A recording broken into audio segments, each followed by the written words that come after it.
ಪಾವಗಡ ಪಟ್ಟಣದ ಸರ್ವತೋಮುಖ ಅಭಿವೃದ್ಧಿಗೆ ಪೂರಕವಾದ ಜನಸ್ನೇಹಿ ಬಜೆಟ್ ಅನ್ನು ಇಂದು ಮಂಡಿಸಲಾಗಿದೆ. ಪುರಸಭೆಯ ಆಡಳಿತಾಧಿಕಾರಿ ಗೋಟೂರು ಶಿವಪ್ಪ ಅವರು 2026-27ನೇ ಸಾಲಿಗೆ ಒಟ್ಟು 44.41 ಲಕ್ಷ ರೂಪಾಯಿಗಳ ಉಳಿತಾಯ ಬಜೆಟ್ ಮಂಡಿಸುವ ಮೂಲಕ ಪಟ್ಟಣದ ಜನತೆಗೆ ಭರಪೂರ ಕೊಡುಗೆ ನೀಡಿದ್ದಾರೆ. ಪುರಸಭೆ ಕಚೇರಿಯ ಸಭಾಂಗಣದಲ್ಲಿ ನಡೆದ ಸಾಮಾನ್ಯ ಸಭೆಯಲ್ಲಿ ಬಜೆಟ್ ಮಂಡಿಸಿದ ಆಡಳಿತಾಧಿಕಾರಿಗಳು ಈ ಬಾರಿ ಮೂಲಸೌಕರ್ಯ ಮತ್ತು ಸಾಮಾಜಿಕ ಭದ್ರತೆಗೆ ಹೆಚ್ಚಿನ ಆದ್ಯತೆ ನೀಡಿದ್ದಾರೆ.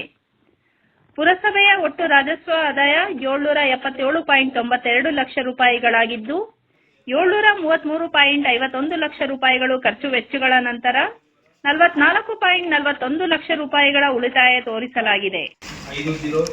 ಜೆರಾಕ್ಸ್ ಮತ್ತು ಮುದ್ರಣ ವೆಚ್ಚ 2.50, ಹರಾಜು ಪ್ರಕ್ರಿಯೆ 1, ಪ್ರಿಂಟರ್ ಮತ್ತು ಗಣಕಯಂತ್ರ ಖರೀದಿ 5,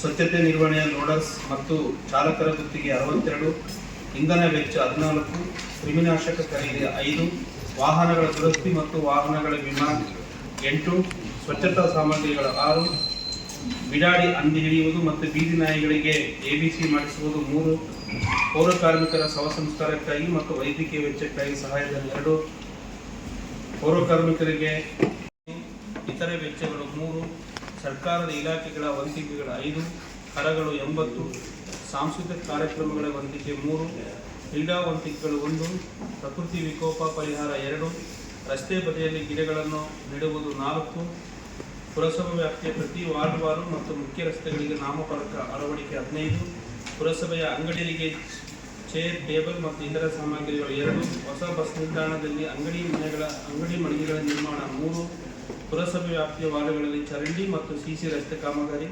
ಮಾನ್ಯ ಅಧ್ಯಕ್ಷರು, ಉಪಾಧ್ಯಕ್ಷರು, ಸದಸ್ಯರುಗಳು ಮತ್ತು ಅಧಿಕಾರಿ ಸಿಬ್ಬಂದಿ ಅಧ್ಯಯನ ಕಾರ್ಯಕ್ರಮ ಮತ್ತು 15,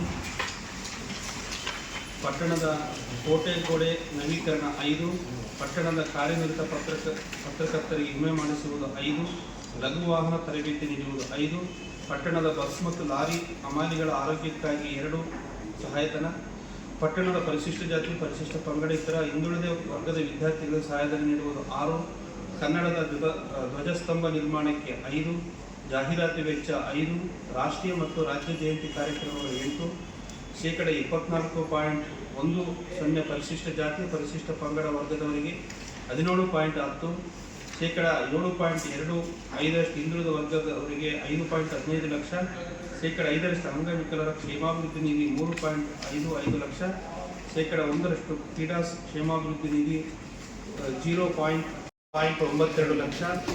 ಪುರಸಭಾ ರಾಜಸ್ವ ಖರ್ಚು 733.51 ಲಕ್ಷ, ಉಳಿತಾಯ 44.41 ಲಕ್ಷ. ಈ ಬಾರಿ ಉಳಿತಾಯ ಬಜೆಟ್ 44 ಲಕ್ಷ ಉಳಿತಾಯ 44,40,000. ಕ್ಷಣ ಕ್ಷಣದ ಸುದ್ದಿಗಾಗಿ ಜನಶಕ್ತಿ ಟಿವಿ ವಾಹಿನಿಯನ್ನು ವೀಕ್ಷಿಸಿ, ಸಬ್ಸ್ಕ್ರೈಬ್ ಮಾಡಿ, ಲೈಕ್ ಮಾಡಿ ಹಾಗೂ ಶೇರ್ ಮಾಡಿ.